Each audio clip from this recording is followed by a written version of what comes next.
agus as a riomhre, agus aon seans a fuair sé de leabhar sé Gaeilge. Maidir leis an tinnis bhí sé an-oscailte faoi, agus d'fhreagair sé aon ceist a chur uair. Comáid Seán leis an chláiste fiú tar éis dó fáil amach faoin tinnis, agus de bhharrtaigh sé a chuid obair agus na scrúdathe a dhéanamh, fiú agus ar na dátaí céine leis an seisean chemo. Bhí foireann an chláiste comhtóca le Seán, an crógacht agus an meon dearfach, gur thug sí curadó órád a thuirt don a raibh na bantre lig sa chláiste. De lig Seán dómh aon ceist na cuir faoin tinnis.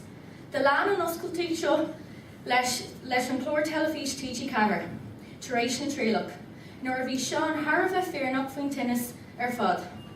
Lean an camera Seán th timpeall ar feadh cúpla seachtaí agus thug sé a lán saoirse dómh chun an taifta a dhéanamh, ionas go feicfidh daoine an fear scéal. Bhí foireann na ospis an áiteá Seán na leinta déarnach antóga leis, agus go háirithe an dearcha dearfach a bhí aige. Lean Seán aiste bia, thar bheith dagar agus thar bheith daoin, chun ceithre le a curb an tinnis a chrid. Comála sin, ní raibh sé sásta le tabléidí a ghlacha fiúthóg sé i bín go dtí an fear deire.